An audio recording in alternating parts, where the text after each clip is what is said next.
Hilton is cutting fees for its owners, and that is bad for you. Alaska's new award partner with wide open availability, and Chase shutdowns galore. What is causing that? All of that coming up right now on MTM Travel.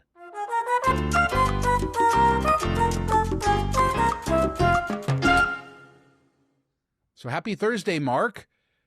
We had a lot to talk about. Chase doing some shutdowns, some new availability to Asia, wide open with some good deals, and yeah, why Hilton cutting fees for owners is bad for us. But how's life treating you?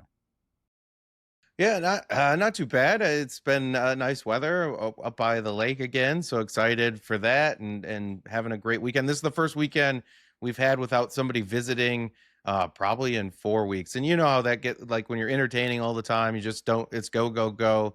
You don't really get to relax and kind of soak things in or if you want to go take a nap, you go take a nap. If you want to do this, you go do this and it's kind of wore us out. So I'm looking forward to this weekend. And then next weekend somebody else comes, right? So there you go. Yeah, Get oh, your yeah, our boy Randy. get your So Randy and our friends Danielle and Dwayne, and it's gonna be no sleep. Yeah, I'm not looking forward to recording with you after. Well, I see we used to record Mondays, and now Yeah, without recording Mondays, it's a little bit easier because of all those crazy weekends. And we're not just talking about like partying and stuff, like talking and hosting people, and your voice goes. And so those Monday recordings were always rough. So now that we record on Tuesdays, it helps a little bit. yeah, especially even like the meetups and stuff. When you go to these events, like the MTM Diamond meetups, the seminar that's coming up in the fall, that type of stuff. Like you said, you just talk to so many people. Your voice never gets rest, and you come back like Sunday, it's terrible. Monday, it's kind of bad, but by Tuesday, it's usually pretty normal. So I do like that, but we might have to switch up the recording stuff soon anyway, which I know we got to talk about more. So we'll let everybody know when we decide on that. So let's start with the juicy story of the week. Chase did a wave of shutdowns, but they're specifically around the Amazon card, right? Yeah, and this was pretty niche or maybe a little bit smaller than normal when Chase comes and does shutdowns, but it seems like people that were just hammering the Amazon card, which gets you 5% back, doesn't earn points, but 5% is pretty great. Sometimes even like 6 or 7%, up to 8% if you do like slower shipping instead of that digital credit that you used to get for taking a couple extra days. I always just click it because it usually comes about when it was supposed to come anyway. It doesn't seem like it comes that much slower. But these people were cycling and racking up huge amounts of money, spending on Amazon. And I'm guessing a lot of it was from like Buyers Group, which we've talked about in the past. And that's where you buy certain items, ship them to a reseller. The seller sells them, but gives you a guaranteed payout. Sometimes it's at cost, sometimes not so much anymore, but sometimes it's at a profit that you sell it to them. And other times you sell it for like a 2 or 3% loss. But if you're earning 5% with your credit card, still might be worth it to you since you don't really have to do anything but click some buttons. And it seems like some people were cycling a lot. I think some were like in the millions per month, which is just kind of crazy. Yeah, I mean, you're kind of asking for that if you're doing $1 million on a credit card in a month. Remember, personal cards are not designed to be business cards, and technically, according to the rules with the bank, you're supposed to use them for personal expenses. It's not like anybody's going to throw you in jail for that, but they certainly can shut you down if they think you're using a personal card for business. There is also a business prime card through American Express, I guess people could get if they want. But Doc also had a good article talking about what causes Chase shutdowns and a complete list of what it is. Starting with the doing a Chase offer and then canceling to pocket the credit. We talked recently about how Chase had added that language against abuse, and some people are doing that. Using a hacked link to sign up for a Chase card. We haven't seen that in a long time, right? I mean, that was that 100K bonus way back when or something on the Sapphire Reserve, but have we seen those recently? Yeah, not too often. I think they still make their rounds in certain dark basement corners, but for the most part, I don't think it's as big of a thing as it was. And a lot of people used them and were fine. Other people had problems, but it's something that you should at least be aware of. And I think people share those sometimes without putting that caveat in there. It's not something I would ever touch, but there are people that are less risk averse than I am, I guess. So continuing down the list, self-swiping, I'm assuming that's where you have your own card reader and you're swiping itself for bonus categories, stuff like that.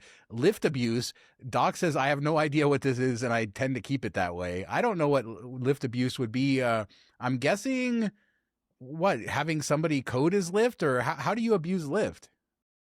Yeah, I think there was certain processors people knew about that kind of triggered the earning for Lyft, and but they weren't actually taking lifts, and that's my guess of what this is.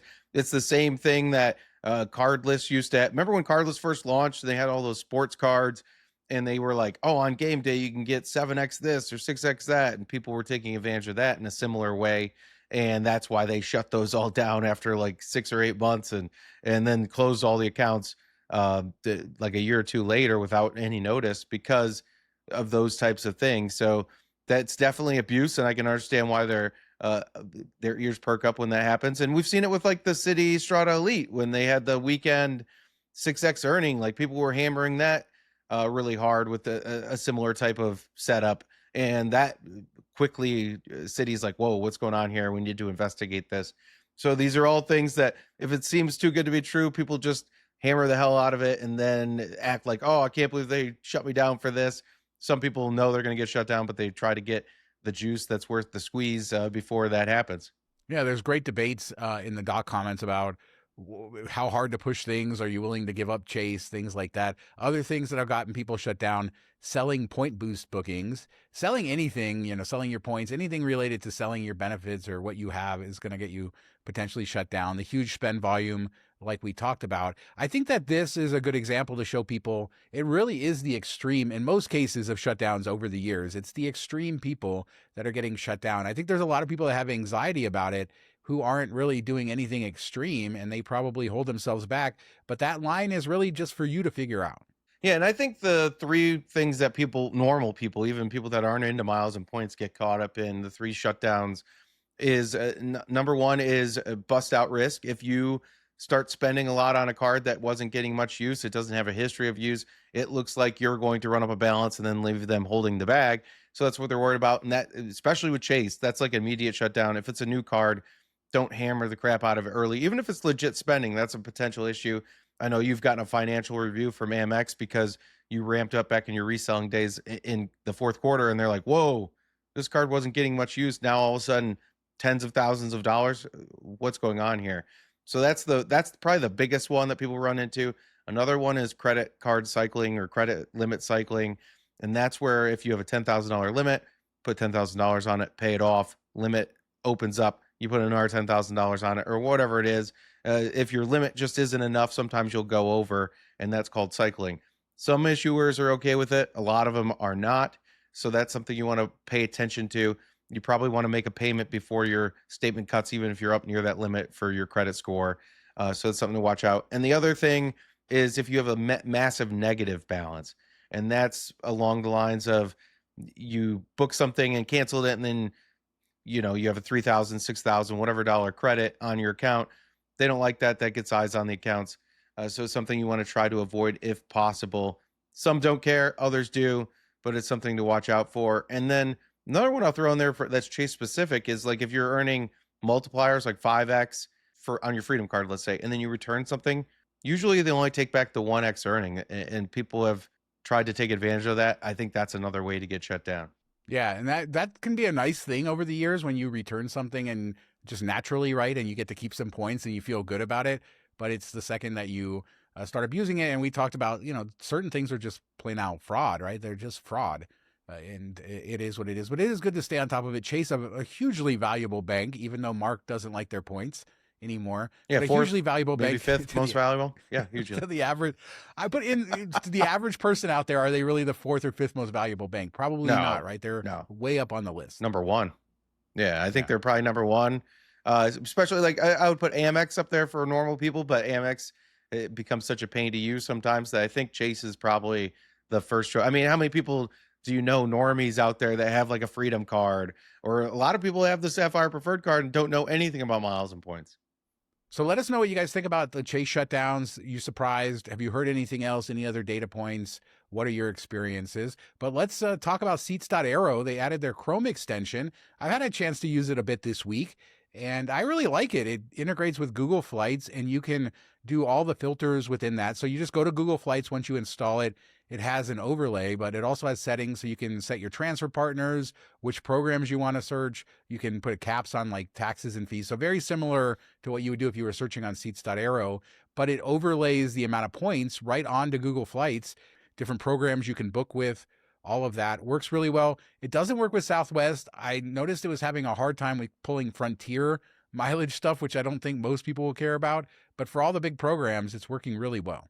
Yeah, and this is fun because a lot of people start their searches with Google Flights. I mean, that's the place I usually start out just to see what flights are on that route, which nonstops are available, and then kind of what the cash price is looking like. So if you can start there and then get a good idea of the points, then you're way ahead of where you would be normally. You don't have to go search those individually. And maybe there's still some stuff that like partnerships and alliances and things like that that you can do a bit better, but you can look at that price and be like, all right, if they're charging this, that's looks like a saver award. Let me go see if there's other availability there, or maybe they let you tweak that anyway. And it's kind of similar to Points Path, which launched several years ago. I don't know. It sounds like the way that you described it, this maybe has more tweaking ability to it, and maybe that's behind the Points Path paywall. You can do the same type of things, but for the free one that I've had attached, it just seems pretty basic. Like American Airlines shows American Airlines mileage price. It doesn't let you dictate what points you have and all those types of things. I've been a pro subscriber for a while now, and I do like it, and it is probably my preferred. I use all of them. I really like Point.me, and we're going to talk about their revamped service too on an upcoming show. But I am impressed with the fact that they just shipped this extension. You install it, it works as is. Now, if you want a free account with Seats.aero, you get a 60-day limit on your search just like normal. And there are some of the filters that don't work for you. And then if you're pro, it works really well and you get all of the features. So I really like their ability to search across multiple dates and multiple airports a little bit better than some of the other search engines because I'm all about flexibility. Yeah, I know a lot of people in the miles and points community love the alerts that they can get, set I want this route, let me know when something opens up. And sometimes it's phantom space, but they're doing the best they can with what they have. But it's cool to see those pop up. And then I know what we're going to talk about in a minute was having all kinds of alerts getting sent out. Yeah, let's talk it. Atmos, Alaska Atmos has a new partner, and it is Philippine Airlines. And actually, Philippine Airlines has more flights to the U.S. than you would expect, considering how far Manila is from the U.S. You have San Francisco, Los Angeles, New York, Chicago. I know I'm forgetting one other one that you'll correct me on. Seattle, darn it. But 75K, what, from San Francisco to Manila one way, 85K from Los Angeles. This is a pretty good deal. Now, in the article, it was mentioned that Manila Airport is not, first off, the Philippines is not centrally located for going to Japan or something, right? You really want to be going to Southeast Asia to be picking up these flights. And the airport isn't all that great. The traffic there is pretty rough. Yeah, I was very curious to hear your take on this because I know you went there years ago, and maybe it's a bit different, but I'm sure it's pretty much the same. And when I first saw this, I'm like, okay, these are really good prices. But the cool thing is, it's just like wide open bonanza that you don't normally see for business class flights. And normally they want to kind of pare that down and make it a little bit tougher to get to. So we'll have to see if that happens in the near future or not. But right now, months are pretty much wide open, and we're talking not the rainy season, which is cool to see. So if you were planning to go to that area, I think it is a really good option. Chicago, I believe, opens up later in the fall, like in November sometime. But I'm finding space in spring of next year and all that. The one tough one was New York. There wasn't a lot of nonstop from there that I could find that was a Saver Business Class Award. You could still book it like New JFK to LAX and then go from there, but that's like 110,000 miles, so not as good of a deal. And it's not the best deal to Asia as far as mileage, but it's not terrible. It's pretty good. And then you have, it's very easy to find. And maybe you can do a skip lag if you can find something that connects to through somewhere else that you actually want to go to. That I didn't notice a ton of that. Most of the stuff I was finding was nonstop, but some people did mention that they noticed like flying on Japan Airlines and then connecting on from there, and they would just hop off the plane at that point. But like you said, the one thing I did notice is people said, do not use Manila as like a jump off spot because it's chaos getting around the airport stuff, traffic stuff.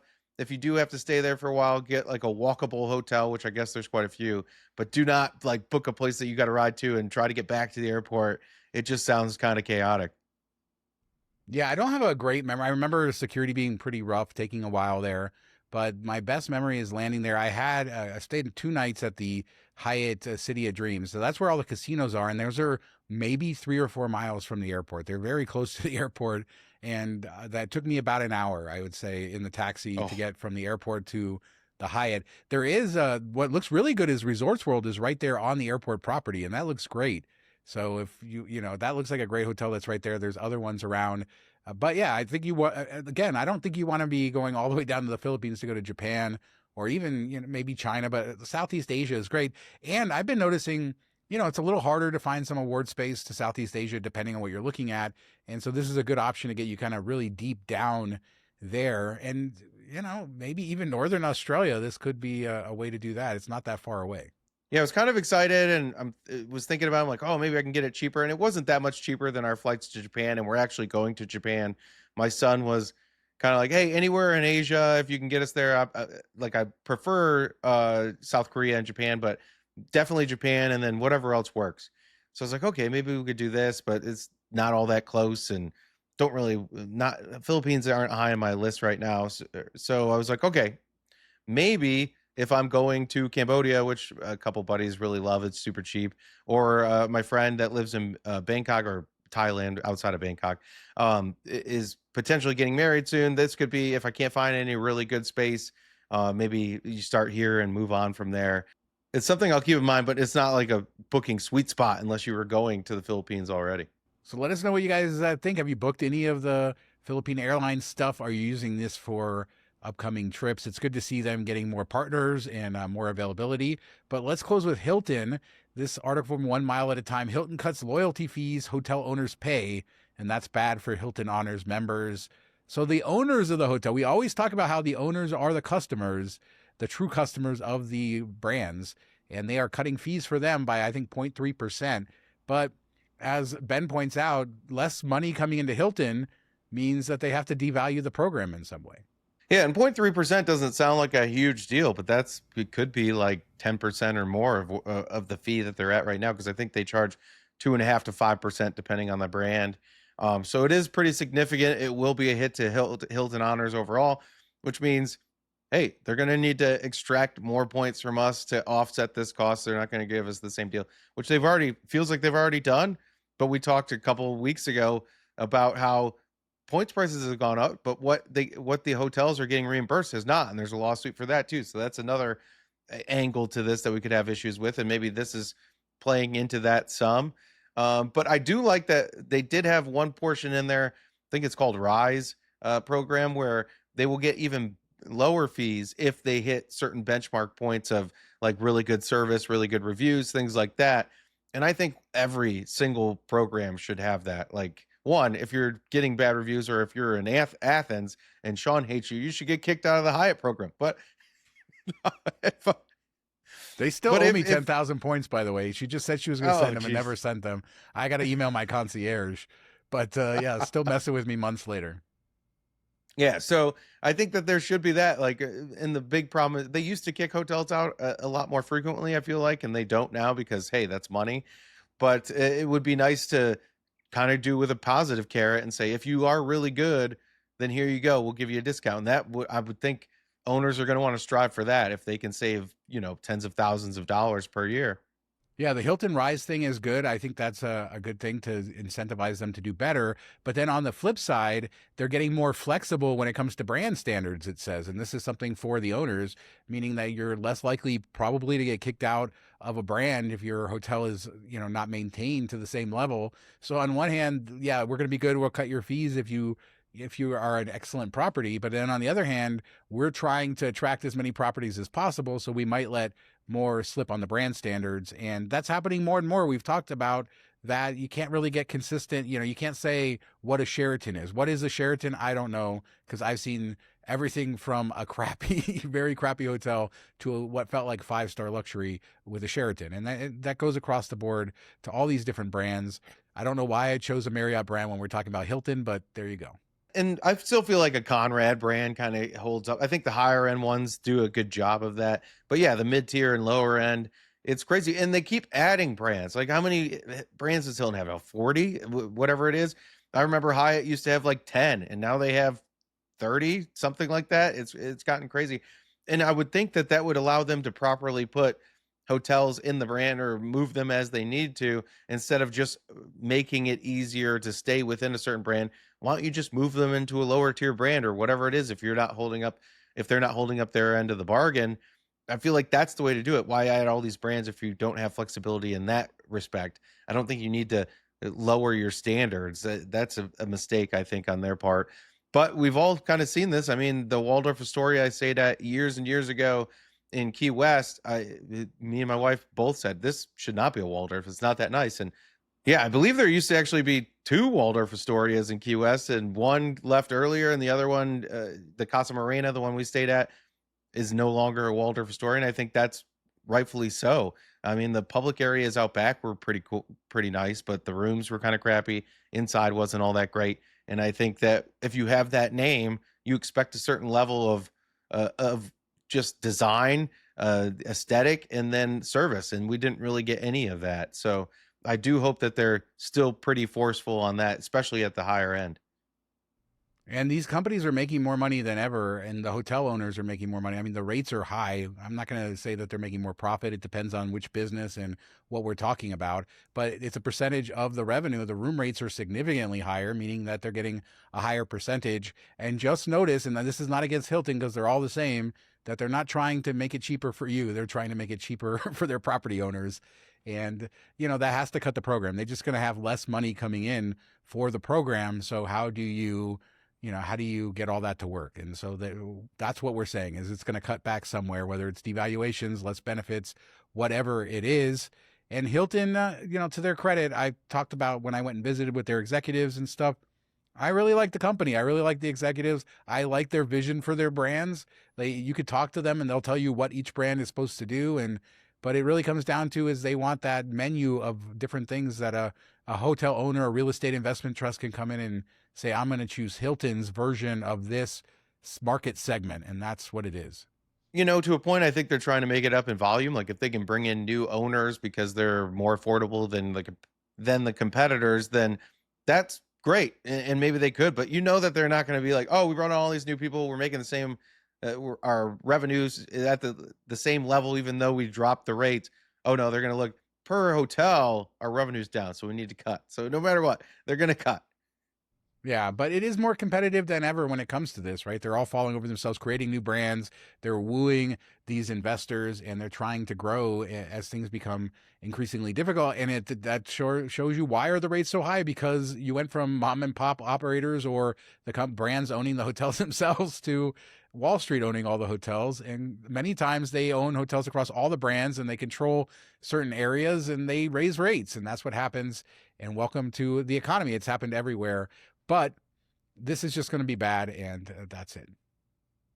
Yeah, every time you say the rates are high, I just think of the rent is too damn high, guy. I was just looking at, I'm going to Los Angeles this weekend, and I was looking at hotel rates compared to what they were 4 or 5 years ago for the same hotels. And we're talking about points, a lot of them Hyatts, but other hotels too.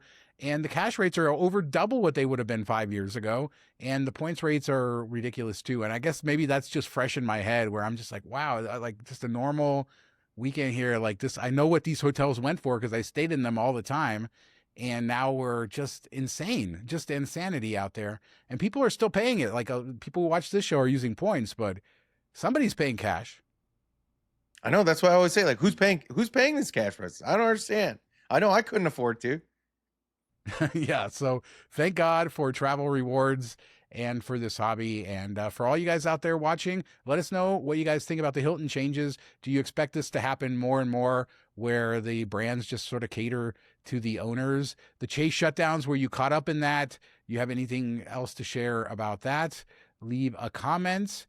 And Seats.aero, what's your favorite award search tool? Leave that down below as well. We do 2 shows a week, and we will be back next week with a show. Our days will be a little bit weird. I think our show will be Wednesday and Friday next week, just like our Vegas show. So you can watch us double header on both days next week. Thanks for watching. Talk to you next time. Have a good weekend, everybody. The captain has turned on the seatbelt light. Please take your seats and fasten your